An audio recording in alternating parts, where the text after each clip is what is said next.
Salut la compagnie, c'est Jules Melon et aujourd'hui dans la Procédé Critique, à la sortie de la douche, je vais vous parler d'un film américain assez spécial que j'ai visionné au réveil. Il s'agit donc d'une réaction à chaud sortie en 1972, Silent Running, le premier long métrage et l'un de ses deux seuls d'ailleurs derrière la caméra, de Douglas Trumbull, plus connu pour être directeur des effets visuels et spéciaux sur des grands métrages tels que 2001 Odyssée de l'espace, donc avant, puis par la suite Rencontre du troisième type ou encore Blade Runner.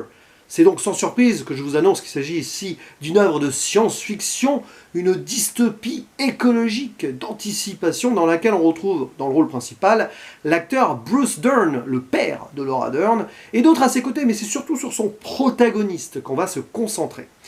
Il est important de noter que ce métrage est sorti la même année qu'un certain Solaris du côté de l'URSS, et ce n'est pas anodin, puisqu'ici on n'est pas dans l'action, etc., c'est plus contemplatif, métaphysique, huis clos, voilà. Et un an avant Soleil Vert aussi, pour le côté écologique, on dépeint donc dans cette œuvre un monde dans lequel la Terre a été dévastée par un désastre écologique, c'est pas vraiment précisé, il n'y a pratiquement plus de végétation, du coup les humains, ici les Américains, on voit bien le drapeau sur le vaisseau, ont envoyé des sondes spatiales avec des gens dedans, et surtout des forêts préservées sous des serres à cultiver et tout, loin de la planète, afin peut-être plus tard de faire revenir tout ça quand ça ira mieux, ou peut-être coloniser d'autres lieux, on ne sait pas trop, hein, c'est vague. Et on va suivre les aventures de plusieurs astronautes, et à la fois botanistes et tout, dans un vaisseau où il va se passer quelque chose, voilà, qui va faire que le personnage principal, qui s'appelle Freeman Lowell, va se retrouver seul face à son destin, face à ses regrets, face à l'avenir, face à sa solitude. Et on va réfléchir avec lui sur la condition humaine. J'en dis pas plus. Alors, j'adore le postulat de départ, c'est assez anticipateur, j'allais dire, ou novateur pour l'époque, comme genre de film. Est-ce que c'est le premier, d'ailleurs, métrage en mode dystopie écologique réalisé à Hollywood, parce que je pense que c'est un film qui est hollywoodien, voilà, pas un gros budget, mais on va dire dans le système américain, peut-être, donc juste avant Soleil Vert. C'est donc une œuvre de base qui est très importante à voir, et qui est assez d'actualité, quand même, quand on y pense.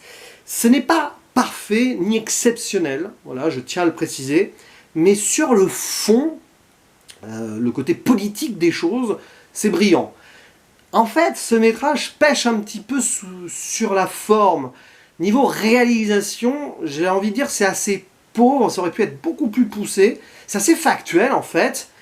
On voit bien que Douglas Trumbull n'est pas un réalisateur de métier.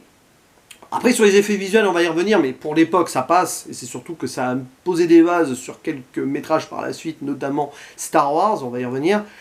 Voilà, dans le découpage, dans la narration, c'est assez léger, j'ai envie de dire. Mais quand on réfléchit avec donc notre protagoniste, ouais, nous-mêmes, spectateurs, on ne peut qu'être impliqués dans cette œuvre. Et c'est le plus important.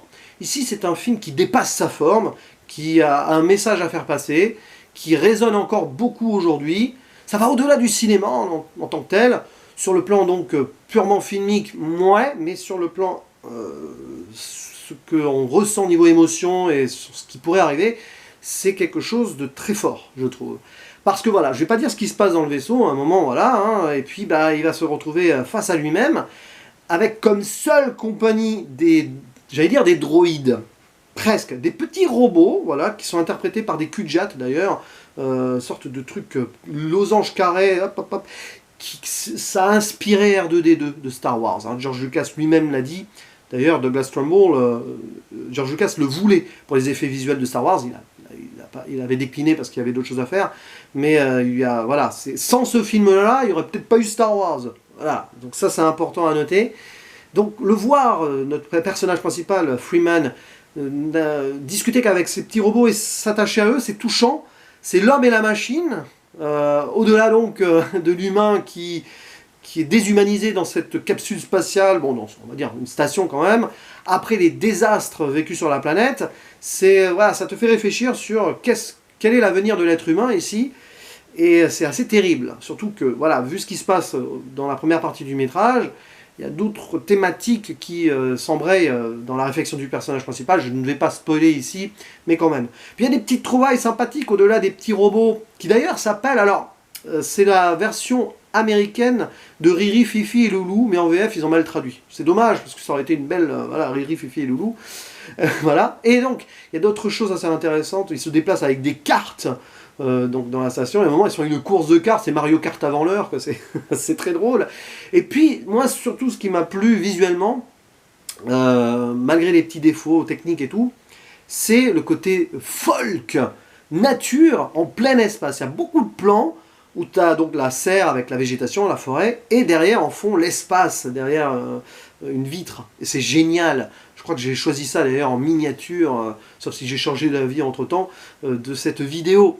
Et c'est fort parce que, tu vois, hop, tu te balades en pleine forêt alors que tu es en plein espace, c'est dépaysement x2, et tu as même de la musique folk, à un moment, il y a du John Baez, je sais pas si les morceaux ont été composés, le ou les morceaux, je sais pas s'il y en a deux ou s'il y en a qu'un seul, ont été composés pour le film, et c'est extraordinaire. Tu as presque une ambiance à la Wickerman, par moment. Ah, c'est marrant parce que c'est sorti juste avant, hein, aussi, Wickerman. Vous voyez, c'est vraiment l'époque, début années 70, mélangé à la SF. Donc, voilà, on voyage sur cette année-là, et puis en même temps sur un avenir possible, et potentiellement certain, si les choses ne s'arrangent pas, malheureusement, sur les 20, 30, 40, 50 prochaines années. J'espère pas, mais bon, là, quand même, enfin bon.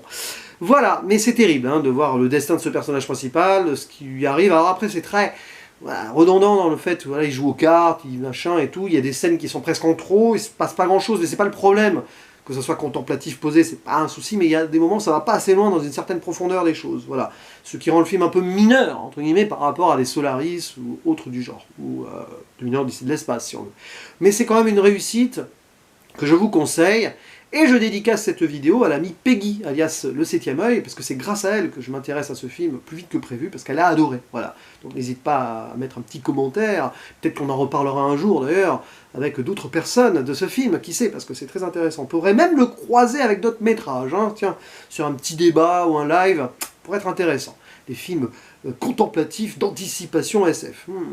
Bref, n'hésitez pas aussi à dire en commentaire ce que vous pensez de ce film, si vous l'avez vu ou non, si vous comptez le voir un jour, et il ne me reste plus qu'à vous dire à la prochaine. Ciao.